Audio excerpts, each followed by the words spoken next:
princípio do ensino. Quando Deus criou o universo, Ele estabeleceu também as leis que mantêm o sol, a lua, as estrelas em seus devidos lugares.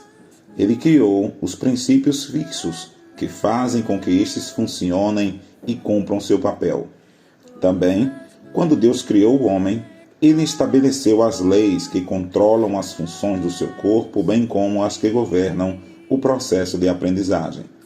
Quando Jesus ensinava, Ele o fazia cheio do Espírito Santo, mas ao mesmo tempo observava coerentemente as leis do ensino que Deus havia estabelecido na mente humana.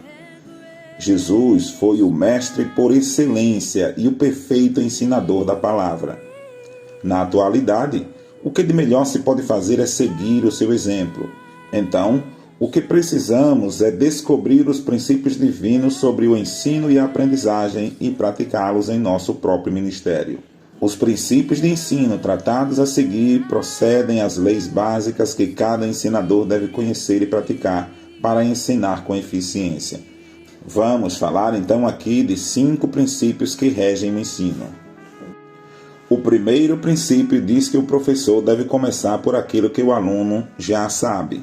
Todo aluno, quando chega à sala de aula, já sabe alguma coisa. A partir do primeiro contato professor-aluno, o professor, por sua vez, mediante o contato, fica sabendo o grau do conhecimento que o aluno possui. Isto quer dizer que o professor deve conhecer seus alunos, deve conhecer as características do seu grupo de alunos, também deve conhecer o nível de conhecimento de cada aluno suficiente para compará-los aos demais grupos. Esta forma de conhecimento vem através do contato pessoal e do entrosamento com cada aluno. Já o segundo princípio diz que o professor deve partir do conhecido para o desconhecido.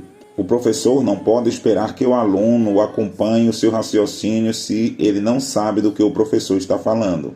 O professor deve partir de uma informação que o aluno já sabe e levá-lo passo a passo ao caminho das novas descobertas.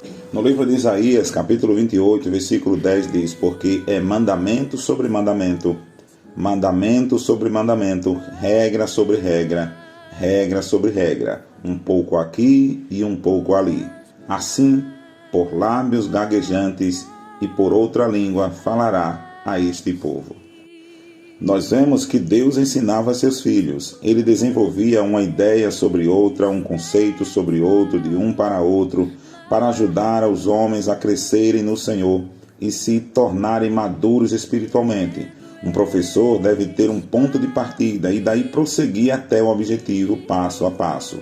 Ele deve partir de coisas comuns, antigas, para atingir as novas, de coisas conhecidas para atingir as desconhecidas.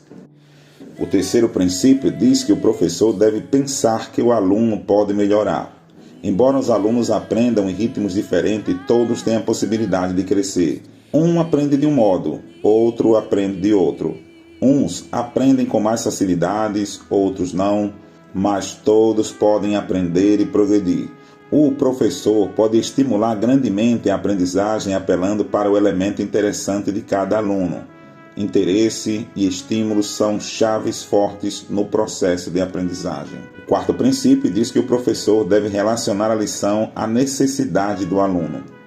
Há a possibilidade de haver pouca aprendizagem e nenhuma mudança, se o professor não apela para a necessidade da vida do aluno, tornando-as patente.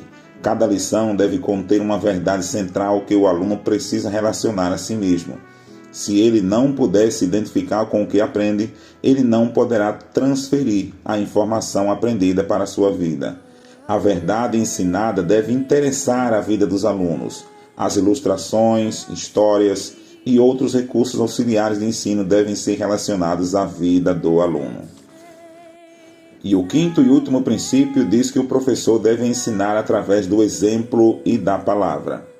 Como eu disse em outra aula, há uma frase de Ralph Emerson sobre a pedagogia do exemplo que diz o seguinte: o que você faz fala tão alto que ninguém consegue ouvir o que você diz.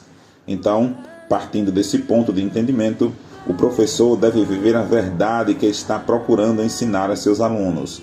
Este é o tipo de ensino não verbal. O aluno aprende princípios cristãos observando o que o professor diz, mas, sobretudo, os seus exemplos de vida e o testemunho que ele dá diante dos alunos e diante da sociedade.